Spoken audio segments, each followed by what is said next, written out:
Hey, what's going on everyone? This is Joyo and Fist back with another video. This time I'll be talking about my thoughts and critique on the last stress test that took place from April 1st to April 3rd. Now this last stress test I had so much fun with. I clocked in over 30 hours in this playtime playing a variety of heroes and roles. So after about a week after the stress test took place and seeing what kind of feedback people were giving in the Discord and from other content creators, I finalized my thoughts of this stress test. In this video, I'll be sticking to the rule of 3 for each topic, which will be 3 things I like about this version of the game, 3 things that I think can be improved upon or may need more fine-tuning, and finally 3 things I would like to see the Omega team do that I think will help this game become more successful leading up to the full launch. So without further ado, let's get started. So on the topic of positive things I like about this game, number 1, the game felt very good to play, and I'm sure this is something you guys hear over and over from other content creators and from other people who play this game, but I feel like this is still very important to reiterate. It's a very big deal that this game is always very responsive and very good to play, because this game is not even in early access. And despite being kind of still considered early in the development of the game, the Omega team did a really good job of getting this foundation put out there for this game. Because it doesn't matter if the game looks really pretty or there's a really cool hero roster, if the gameplay is stiff or just doesn't feel that great to play, then you're gonna lose interest really fast. So it's very promising that this studio was able to nail the feel of the game already, and I'm looking forward to how they will further improve this come full launch. Well, number 2 on the list, the item system is interesting and interactable while making sense. Another aspect of what makes MOBAs successful is a very solid foundation of an item system, which we can see in League of Legends for example. So I thought it was really cool that the Omega team decided they're gonna put this item system formula in the game while also putting their own unique spin to that, which is the quest items that we saw in this last stress test.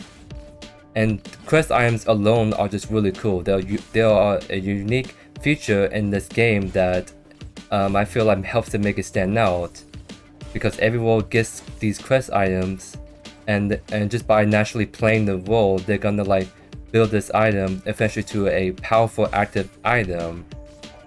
And I just feel like this is just very smart, because by limiting powerful active items behind specific quests, it helps balance items. For example, in League of Legends, there was at one point where support items in the mid lane just became very abusive and very strong. In this game, because they're limiting certain active items behind quests, we wouldn't run into that issue, for example. So by having this quest system in place, it really helps make for good balancing but also unique builds, while still giving the players options to choose from depending on how the game is going. Number 3 on the list, I found the hero balance was really nice overall. Now some heroes were maybe a little stronger than others in this last stress test, but I felt like after playing through every hero at least once in the stress test, I felt like none of them were really weak or underperforming. And I felt like this is very good, because it shows that the Omega team is capable of making unique heroes that have their own strengths and weaknesses, while still all feeling very impactful in their own way. Now let's move on to the next topic, which are 3 things that I feel like need to be looked at or improved upon for the next playtest. Well, number 1, the hunt item. Now this is something that's been going a lot of back and forth, I noticed, between people in the Discord and what some other content creators think. Now the hunt item is the item you need as a jungler to be able to clear camps efficiently while staying alive and gain that bonus XP you need to keep up with the other lanes, right? And the problem that I think the hunt item may have is that it possibly provides too much sustain, especially for doing solo objectives like Feint-Tooth and mini old prime clears. For example, Chimera is a hero that one of his identities is his in-kit passive ability that he gets health regen, and that makes him a strong candidate for killing solo objectives, right? But with the hunt item, it does the same thing, but it gives that ability to any hero to pick up, like Steel, Kalari, Faintus, and just anyone you take in the jungle. And I feel like, especially against these solo objectives, I think the healing that item gives you is probably a little too much, because what happens is heroes that I feel like are not intended to do early solo clears of Faintus are able to do so because this item gives so much healing back, so they're not gonna die while trying to take the objective, even though they're attacking it for like 40 seconds or over a minute. So this item may need to be tweaked a little bit more, and one suggestion that could make this work is either make these objectives do more damage, or reduce the healing this item will give you when attacking specific objectives like Faintus and Mini Old Prime. For number 2 on the list, I felt like the map was a little too small, or rather the time it takes to rotate from off lane to mid lane or from the dual lane to mid lane feels a little too short. I play a lot of off lane games, and what ended up happening was as soon as I start to snowball my lane and I push up the lane, I just rotate the mid, get an easy quick kill, and rotate back without missing many minions from my own lane. So I think the rotation time definitely is a little too quick, unless this is the intended design that the meta team wants for going from lane to lane. And for number 3 on the list, the minion AI aggro system. I think it's something they definitely need to improve on. And what I mean by is, in League of Legends for example, you never have the minion aggro for too long, because the other minions will attack those minions and those minions will get aggro towards them. But in this game, I noticed that minions don't aggro each other, and this small kind of thing is actually a big deal, because what ends up happening is that you have minions that do a lot of damage to you early on, because even though those minions are being attacked by other minions, they'll stay aggro to you and chase you across the lane.